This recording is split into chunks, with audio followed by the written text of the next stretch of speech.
At ngayon, ipapakita namin ang istorya ni James sa anak ng pamilya. Hindi sa anak ng pamilya, ano pa isang kaya mayroong isang batang mabuti na alala kay James na namumuhay ng simple at kapayapa kasama ang kanyang ama na si Lemuel at lumabot sa sila umagastos ang baka at responsable. Ngayon isang araw, nakikita ang mag-ibigang at Jacob.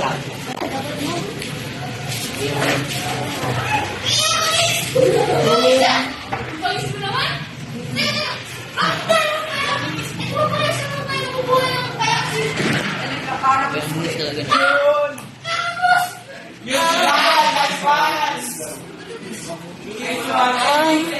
Naubos si James ng kanyang kaibigan. Mumura, lagi ang nanalo. Manalan ka naman!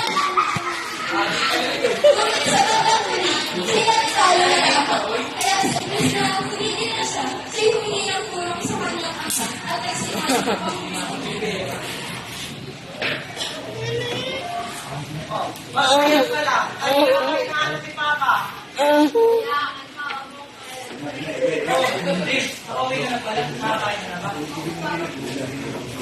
Pwede ko kumakain ng sawi. Isang kilo po. Ha? Isang ko? Nabibila ko yung kamay ko ah. Napakarami naman yun. Nasa tingin ko, itana yung pera. Ang isang buwan na kumalengke natin yun. Tatay, isa na lang po ako. Gusto na naman Sige, bibigyan ka na ako.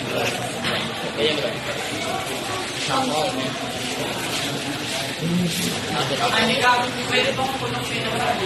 Isang libo? Ano ang kala mo sa akin? Bili na tayo? Sige na! Bakit mo ito? Sige, basta ba? Pag hindi mo ko nabayaran, may tupang 500. 500?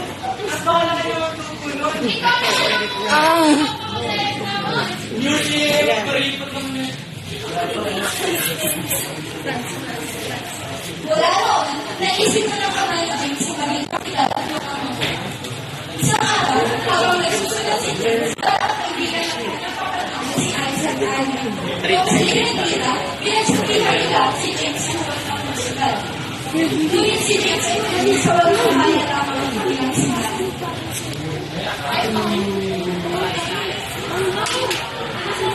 James, mawawalan na lang ng pera dyan. Eh, di ba pala yung preso ay binigyan sa iyo, boy? Huwag mo ako kayo ng sa akin. Tama si Anya. Paati ka yung baka parang naman eh.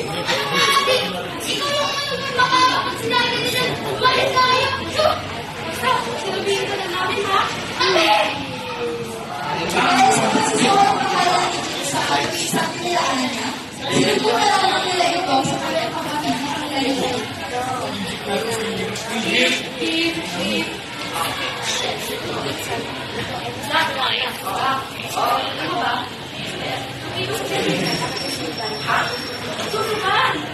Ano?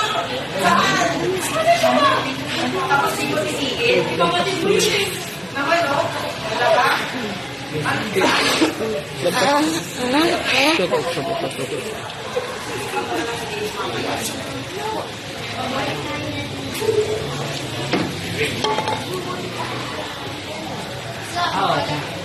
Hoy, ano sinabi sa akin daanan na nakikita ng pasukaran, ha? Kaya kung hindi ka bumili pa ako sa'yo, ay hindi pa pala si Papa. Ako naman ang kasama gawin. Yung pala naman eh. Ikaw ba yung susugal? Ako diba? Hindi ikaw yun. Kaya ang buong ka naman. Hindi naman nakakapag sa pamilya natin.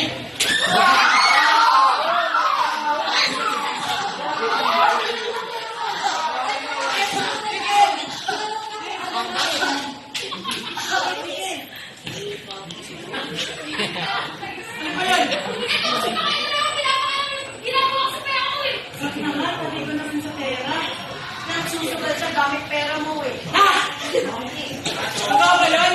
Eh, ano mo ako to? Pag nakaganda ako mag-ipaya, tsaka mas madali mo sa kanya. Ikaw! Wala ka lang respect sa magulang mo. Alam mo ba? Buong araw namin, araw-araw pinaghihirapan para lang kumita ng pera para sa mga kailangan mo. School, sa pagkain, kasi sa mo, mo. Wala ka namang respeto. At sa ganun pala, hindi dito para lagi sumupalta sa'yo. Kaming magulang mo. Ikaw ang sa amin mag-provide sa'yo. Pero bakit mo naman gusto ka ng pera?